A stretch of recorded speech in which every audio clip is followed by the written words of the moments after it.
Tonight, Donald Trump's comeback on the campaign trail in his first rally since surviving an assassination attempt.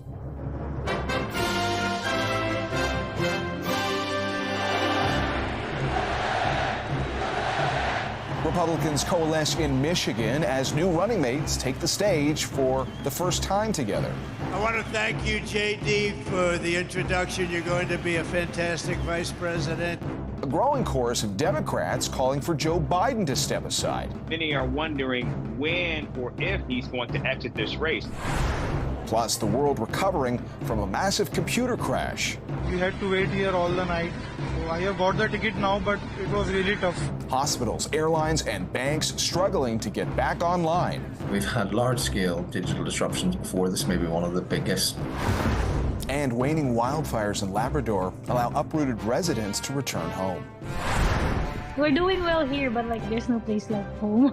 While an intensifying threat in BC and Alberta has communities ready to leave on a moment's notice.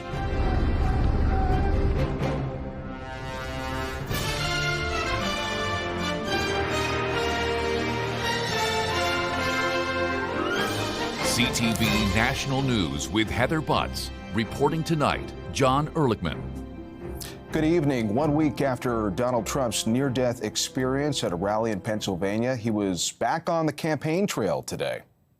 The former president speaking to thousands of supporters in the key swing state of Michigan for more than an hour and 45 minutes, with the unity theme that kicked off his comments at the Republican National Convention this past week largely replaced by tough talk directed at Democrats over trade and immigration, and Joe Biden, who's been battling COVID, and more members of his own party calling on the president to drop out of the race. CTV's Jeremy Sharon starts us off tonight.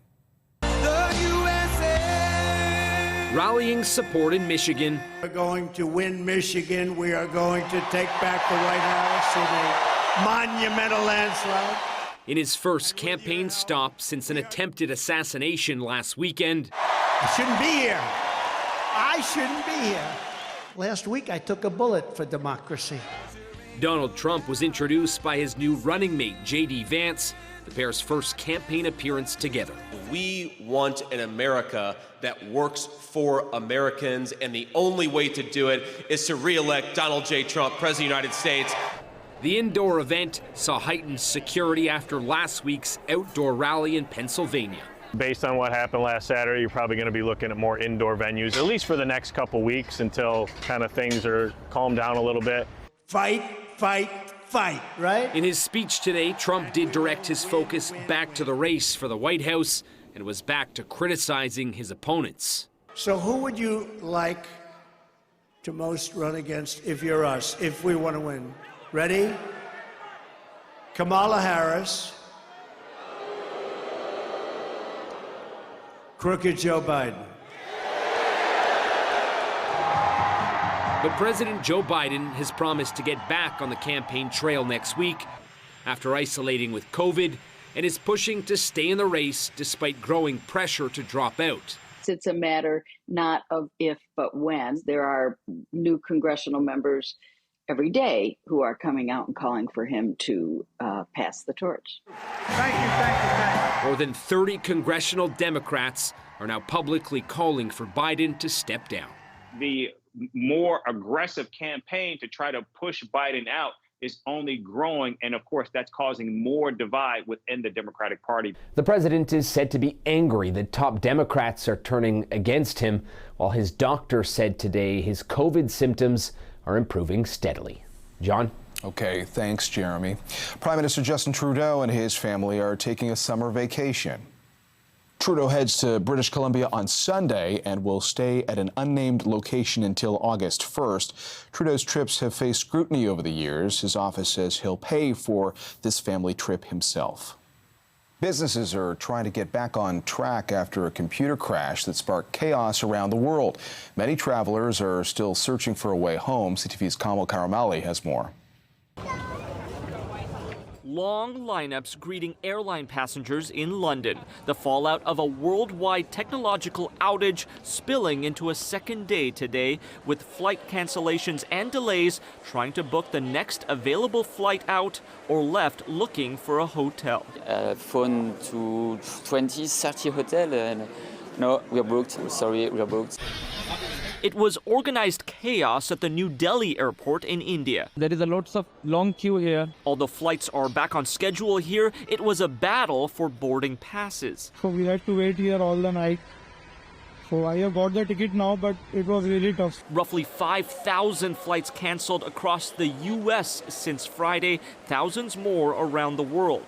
This flight tracker shows how many planes were grounded for hours. We did have anxiety also knowing that there was going to be backup from yesterday's activities.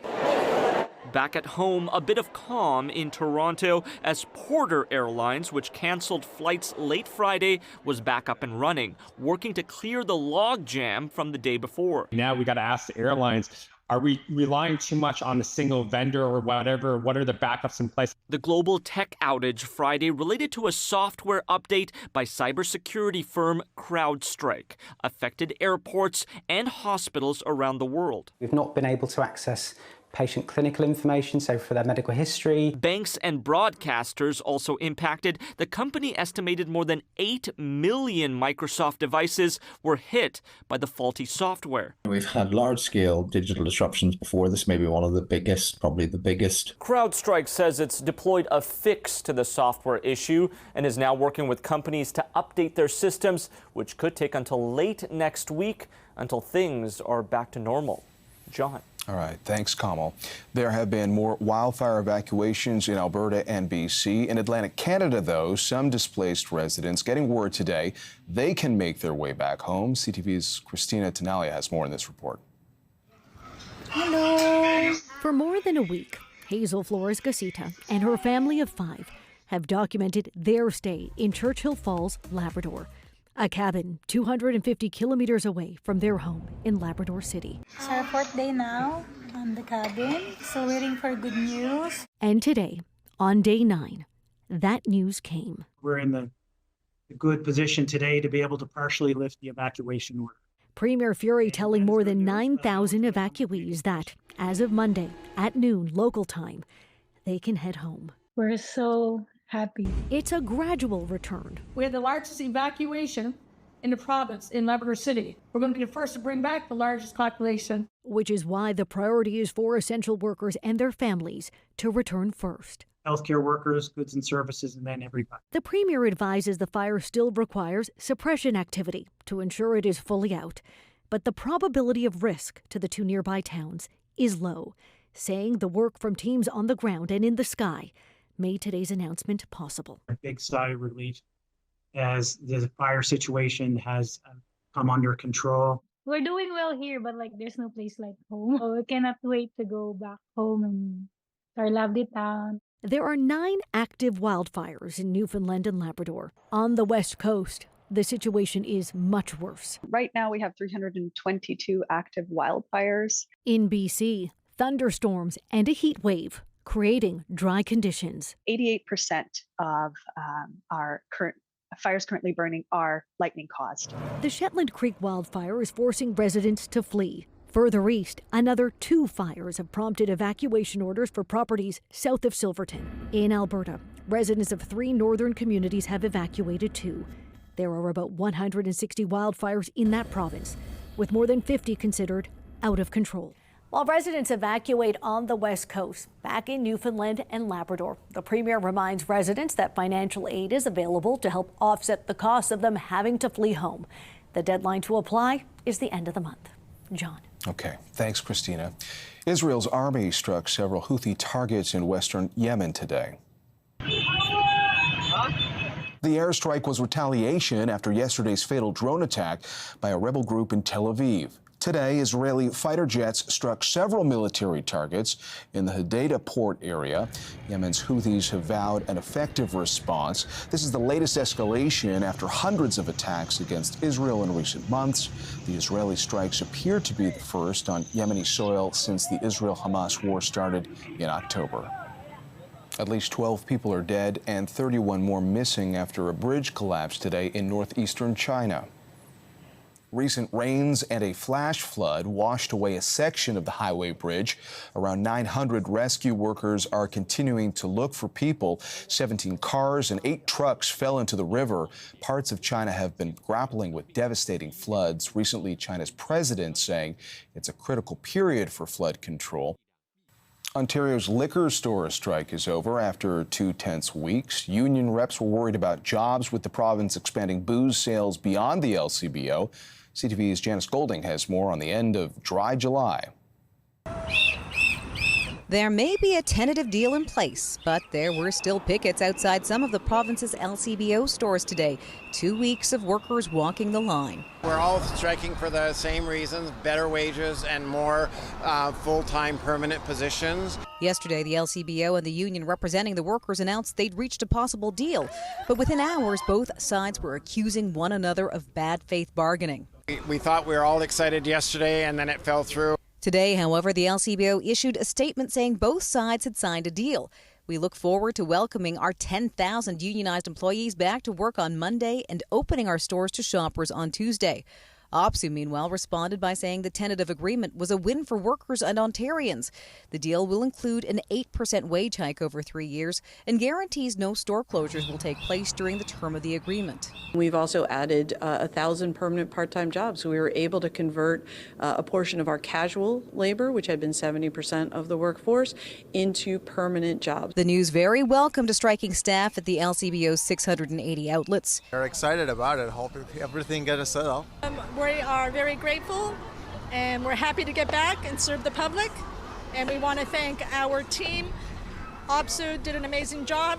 And to customers who are facing a dry summer. Yay! Very happy. I'm happy about it. I want to get my Asti. It was a huge pain. It was a huge pain because I want to go up north. I want to go to the cottage. I want to bring some good alcohol. And, I can't do it. Management says it will also limit LCBO convenience outlets to 400, when originally OPSU feared up to 8,500 new private retail locations would be able to sell beer, wine, and pre-mixed drinks. We've also got a cap on the agency stores, and I understand that a letter was sent from the government to the LCBO to ensure that spirits continue to be sold only in the LCBOs. So with a tentative deal in place, it appears workers could be off the picket line and back to work at the beginning of the week. Janice Golding, CTV News, Toronto. Summertime is often the perfect time to hit the beach, but in some spots, conditions have been unsafe for swimming. CTV's Paul Hollingsworth has more on the water worries. Steamy weather has led to beach closures coast to coast. This water quality researcher says heat and humidity attracts more humans and animals to cool off, which can increase fecal bacteria levels in water. These bacteria can, of course, multiply, replicate, and increase their number, causing, unfortunately, beach closures. 6 Halifax area beaches are off limits. Water quality issues have closed numerous beaches in Western Canada this summer. 6 Toronto beaches were also shut down after flooding. When sewer systems backed up, bacteria-laden floodwaters poured into nearby lakes and streams. Many Canadians saw images of the Don Valley Parkway, and you can imagine that the Don Valley Parkway, as a long piece of asphalt, can only retain water and as opposed to absorbing it. This area, Dartmouth, Nova Scotia, is known as the City of Lakes, with more than 20 lakes in a very small geographic area. That means bacteria in the water is a major issue that impacts a lot of people. Would-be swimmers are warned fecal bacteria can cause numerous infections and gastrointestinal sickness. If you swim in water that's, for example, at one of our beaches that is closed right now, where there's an advisory, you're just putting yourself at more risk. Robin Isaac is not overly alarmed. I'm comfortable swimming here. I have a shower when I come out, but I wouldn't put children in and I wouldn't put dogs in. Graham Gagnon says prolonged rainfall and cooler weather will eventually lead to lower fecal bacteria levels in lakes, followed by the reopening of beaches. Paul Hollingsworth, CTV News, Halifax. Coming up. Oh, look at this. That was the roar we heard earlier. A record day on the golf course. Plus, doing it for Dad, one electric skateboarder's trip of a lifetime.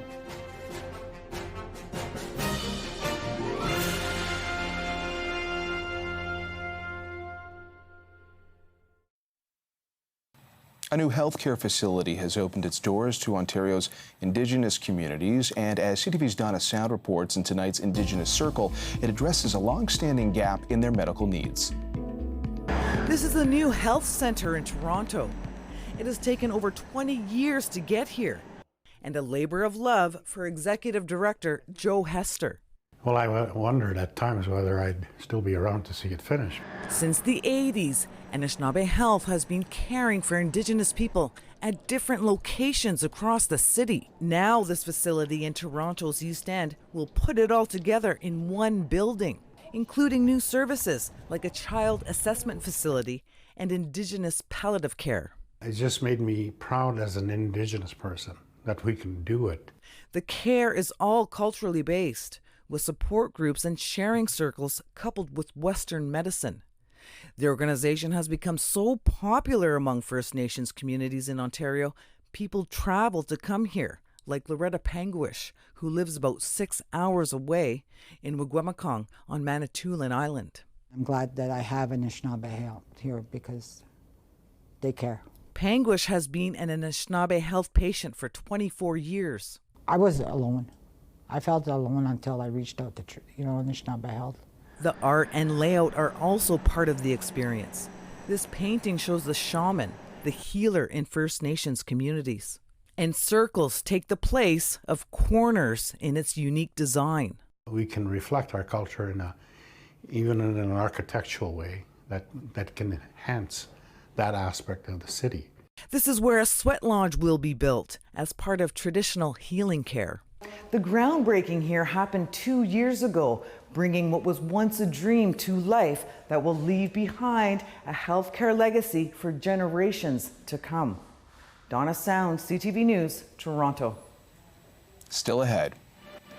Canada's big plans to roll out a network of national urban parks.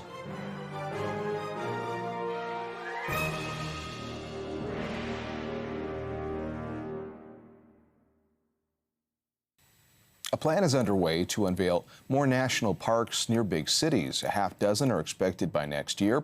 Here's CTV's Garrett Berry on connecting Canada's urban centres to the great outdoors.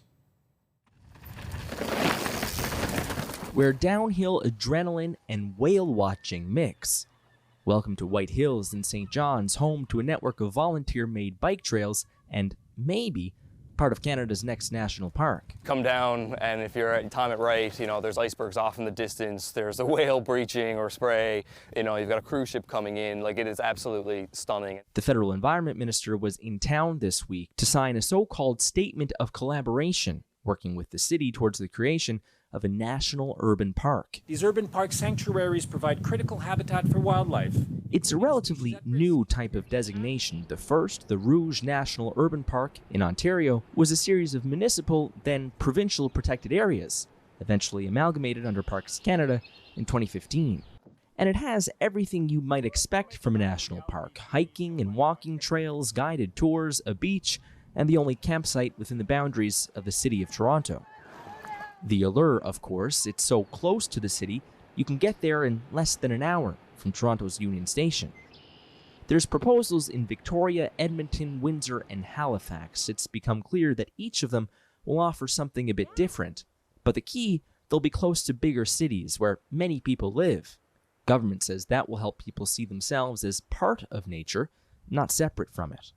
Volunteers who've been working in the Rouge Valley for decades say their experience has been mixed, an expansion of land and infrastructure, but there's also some concern about the ecological preservation. Now that the federal government is there, it's a very rigid process, and they don't need as much help from their local communities. For Churchill, it's a possibility to ensure these volunteer-made trails are professionalized. We're coming out on a weekly basis to try and keep up with the maintenance, and demand has really just exploded to the point where we are really struggling to keep up.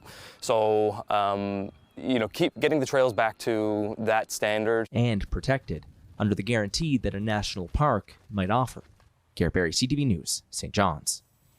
After the break, an epic trip in honor of Dad.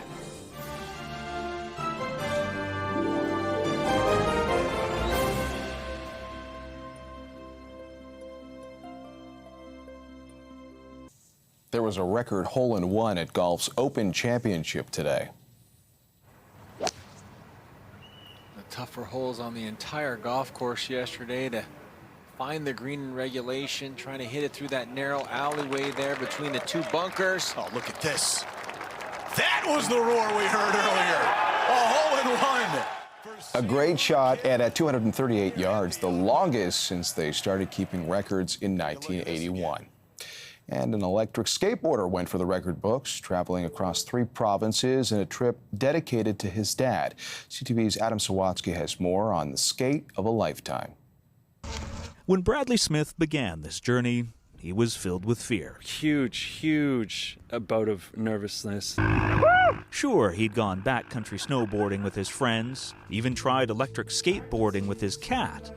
But this was something he was doing in honor of his dad. He drove a lot of what I do in my life. And when his dad recently died from cancer, Bradley felt compelled to pursue a dream he hadn't previously made time for. Take advantage, because it could be all taken away in the snap of a finger, right? So Bradley decided to try and break a few Guinness records while attempting to travel from the middle of Saskatchewan to the west coast of BC on an electric skateboard alone. From Saskatoon, right out of the gates, I got hit with really heavy wind. Winds up to 70 kilometers an hour, Bradley says, that quickly drained his board's battery and persistently tried to push him off balance. That was the hardest challenge by far of what I've ever done with any adventure. Although everyone he encountered said June doesn't usually see so much wind or rain or that tornado warning, Bradley says the month has always included both his dad's birthday and Father's Day. He was with me the whole way. Oh yeah, he guided me through all of the horrible weather that I was out there and all of the great times. Woo!